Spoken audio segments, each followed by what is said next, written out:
আসসালামু আলাইকুম। আশা করছি তোমরা যে যেখান থেকে ভিডিওটা দেখছো সকলেই বেশ ভালো আছো। তোমরা যারা এইচএসসি পরীক্ষার্থীরা রয়েছো কিন্তু তোমাদের প্রিপারেশন মনের মতো নয়, তাদের জন্য আজকের ভিডিওটা। তো দেখো, আমরা বোটানির ক্ষেত্রে মাত্র স্পেসিফিক কিছু একটা অধ্যায় পড়লেই কিন্তু আমরা অনেক ভালো রেজাল্ট করতে পারি। তো দেখো, বোটানির ক্ষেত্রে আমরা কোন কোন অধ্যায় মাস্ট পড়বো। এক হচ্ছে আমাদের কোষ ও কোষের গঠন। এই অধ্যায়টা পড়লে আমরা একটা সৃজনশীল নিশ্চিত কমন পাচ্ছি। এরপর হচ্ছে তোমাদের কোষ বিভাজন অধ্যায়। খুব ছোট্ট একটা অধ্যায় এবং স্পেসিফিক কিছু জিনিস পড়লে কিন্তু এই অধ্যায় থেকে তোমরা অনেক কিছু কমন পেতে পারো। এর জন্য তোমরা অবশ্যই কোষ এবং কোষের গঠন এবং কোষ বিভাজন এই অধ্যায়টা পড়বে। মানে দুইটা অধ্যায় থেকে তুমি কিন্তু তিনটা সৃজনশীল কমন পেতে পারো, কারণ কোষ ও কোষের গঠন থেকে দেখা যায় মাঝে মাঝে আমাদের দুইটা সৃজনশীল দিয়ে দেয়। তার মানে দুইটা অধ্যায় থেকে তোমরা দুইটা কিংবা তিনটা সৃজনশীল মাস্ট পাচ্ছ। ওকে,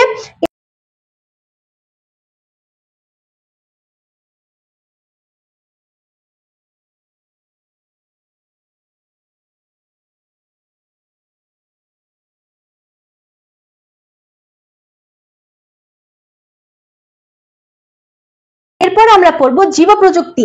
জীব প্রযুক্তি অধ্যায়টা আমাদের খুবই ইজি এবং এখান থেকে কি সৃজনশীল আসে তোমরা জানো? এখান থেকে তোমাদের আসে রিকম্বিনেন্ট ডিএনএ এবং আমাদের টিস্যু কালচার। এই দুইটা টপিক যদি তোমরা পড়তে পারো তাহলেই আমাদের এখান থেকে একটা সৃজনশীল তোমরা কমন ফেলতে পারো। তার মানে কি, এই তিনটা অধ্যায় যদি তোমরা পড়ো, তিনটা অধ্যায় থেকে তোমরা তিনটা বা চারটা সৃজনশীল কমন পাচ্ছ, তাহলে কিন্তু তোমাদের জন্য এনাফ হয়ে যায়। আরেকটা অধ্যায় তোমরা পড়তে পারো, সেটা হচ্ছে আমাদের নগ্নবীজি ও আবৃতবীজি।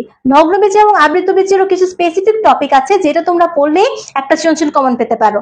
তো এই চারটা অধ্যায় পড়লেই তোমরা চারটা বা পাঁচটা সৃজনশীল কমন পাচ্ছ এবং তোমরা তোমাদের কাঙ্ক্ষিত এ প্লাসের জায়গায় পৌঁছে যেতে পারছো।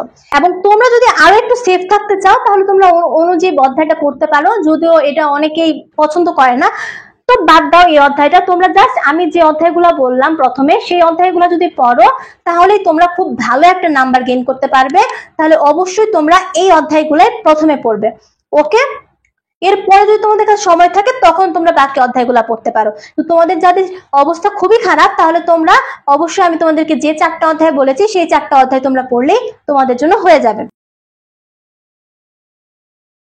তো দেখো, আমাদের এই জুওলজিতে আমাদের কিছু স্পেসিফিক অধ্যায় আছে যেটা পড়লে আমরা খুব ভালো রেজাল্ট করতে পারি।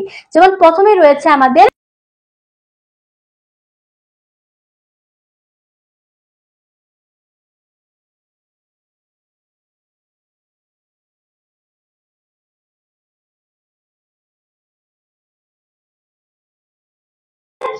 প্রাণীর শ্রেণীবিন্যাস ও বিভিন্নতা। খুব ইজি একটা চ্যাপ্টার। তো এখান থেকে তোমরা জাস্ট বিভিন্ন পর্ব যেমন পরিফেরা, নিডারিয়া, নেমাটোডা, অ্যানিলিডা পর্বগুলোর যদি তোমরা জাস্ট কিছু বৈশিষ্ট্য এবং পার্থক্য পড়তে পারো তাহলে তোমরা একটা সৃজনশীল কমন ফেলতে পারছো। তাহলে তোমরা প্রথমেই প্রাণীর বিভিন্নতা ও শ্রেণীবিন্যাস এই অধ্যায়টা পড়বে। ঠিক আছে, দ্বিতীয় অধ্যায় হচ্ছে আমাদের রক্ত এবং রক্ত সঞ্চালন। এই অধ্যায় থেকে দেখো আমাদের খুব ইজি কোশ্চেন চলে আসে, হৃৎপিণ্ড থেকে শুরু করে আমাদের বইয়ে যে জিনিসগুলো আছে সেই জিনিসগুলো থেকে হুবহু চলে আসে। তাহলে তোমরা এই অধ্যায়টা পড়তে পারো, তাহলে কিন্তু তোমরা দুইটা সৃজনশীল কমন পাচ্ছ। এরপরে তোমরা পড়বে পরিপাক ও শোষণ। পরিপাক ও শোষণ অধ্যায়টা আমাদের জন্য খুবই গুরুত্বপূর্ণ। তোমরা যদি জাস্ট যকৃতের বিপাকীয় হারটা যদি পড়তে পারো তাহলেও তোমরা একটা সৃজনশীল কমন ফেলতে পারো। তাহলে কেন তোমরা এই জিনিসটা পড়বে না? জাস্ট এখান থেকে যকৃত এবং আমাদের অগ্নাশয় টু দি পয়েন্ট পড়লে আমরা একটা সৃজনশীল কমন পাচ্ছি। এরপরে হচ্ছে তোমরা শ্বসন এবং শ্বাসক্রিয়া।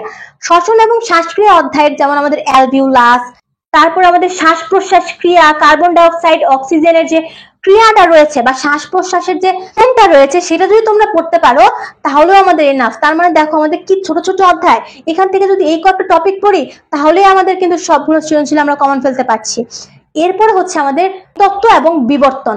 জিন তত্ত্ব এবং বিবর্তন এই অধ্যায়টা থেকে আমাদের দেখো বিভিন্ন ধরনের চেকার বক্স আসে, তারপরে আমাদের মেন্ডেলের সূত্রের প্রথম সূত্র দ্বিতীয় সূত্রের ব্যতিক্রম এখান থেকে কোশ্চেন আসে। আমি বলবো যে এই অধ্যায়টা তোমরা স্কিপ করো, কারণ এটা যদি ভুল হয় তাহলে কিন্তু আমাদের ম্যাথের মতো বলা গেলে সম্পূর্ণই ভুল হয়ে যায়। তো এর বদলে তোমরা আরেকটা অধ্যায় তোমরা যারা পারো তারা কিন্তু অনেক বেশি একটা অ্যাডভান্টেজ থাকবে, সেটা হচ্ছে আমাদের প্রাণীর পরিচিতি। মানে আমাদের রুই মাছ, হাইড্রা এবং ঘাস ফড়িং, এই 3টা অধ্যায় পড়লে কিন্তু তোমরা 2টা সৃজনশীল কমন পাবে। এমনকি এখান থেকে তোমরা 3টা সৃজনশীল কমন পড়তে পারো। মানে জাস্ট ইমাজিন যে একটা অধ্যায় পড়ে তোমরা 3টা সৃজনশীল কমন পেতে পারো। তোমরা জাস্ট তোমার বিগত বছরের কোশ্চেন দেখো, বিভিন্ন বোর্ডে কিন্তু 3টা সৃজনশীল চলে আসে। ঘাস ফড়িংটা অনেকের কাছে কঠিন লাগলেও তোমরা হাইড্রা এবং রুই মাছটা পড়তে পারো। হাইড্রার কিছু স্পেসিফিক টপিক যেমন ইন্টারস্টিশিয়াল কোষের বিভিন্ন গুরুত্ব দেখবে তোমরা। এছাড়া আমাদের দেখো লুপিং, তারপর মানে কি হাইড্রার চলন, লুপিং, সমারসল্টিং, গ্লাইডিং, এগুলোর পার্থক্য, লম্বা দূরত্ব কোনটা ব্যবহৃত হয়, কম দূরত্বে স্বল্প দূরত্বে কোনটা ব্যবহৃত হয়, এই টপিকগুলো পড়লে কিন্তু তোমরা একটা পুরো সৃজনশীল কমন পেতে পারো। এরপর রুই মাছের জাস্ট শ্বসন এবং শ্বাসক্রিয়া, শ্বাসের সাথে আমাদের বায়ুথলি বা পটকার কাজ, এছাড়া আমাদের ঘয়ের ক্ষেত্রে প্রজননটা কিন্তু খুব ইম্পর্টেন্ট ঘয়ের জন্য। তো বুঝতেই পারছো যে আমরা এই একটা অধ্যায় পড়লে 2টা সৃজনশীল আমরা কমন পেতে পারছি। তাহলে এই অধ্যায় ছোট ছোট টপিক কিছু পড়ে নেই, তাহলে আমাদের জন্য এনাফ। তো দেখো আমাদের কিন্তু পুরো একটা পেপারের তোমাদের একটা সামারি বলে দিলাম যে কোন অধ্যায় থেকে কি কি আসবে, কোন কোন অধ্যায় তোমরা পড়তে পারো, ঠিক আছে। এবং তোমরা যারা বোর্ডারি সাজেশন দেখোনি তারা অবশ্যই বোর্ডারি সাজেশনটা দেখে আসবে। এবং তোমাদের কিন্তু প্রতিটা সাবজেক্টেরই সাজেশন দেওয়া হয়েছে এবং তোমাদের একটা প্লে লিস্টও আছে, HSC 02 হিরো। এই প্লে লিস্টের তোমরা ভিডিওগুলো অবশ্যই দেখবে। তোমাদের যদি কোনো কোশ্চেন থাকে তাহলে কমেন্ট বক্সে কমেন্ট করতে ভুলে যেও না। আমি তোমাদের সকলের কোশ্চেন অ্যান্সার দেওয়ার চেষ্টা করবো ইনশাল্লাহ। তো আজকে এই পর্যন্তই, দেখা হবে ইনশাল্লাহ পরবর্তী কোনো ভিডিওতে। সেই পর্যন্ত তোমরা সকলে সুস্থ থাকো, ভালো থাকো। আসসালামু আলাইকুম।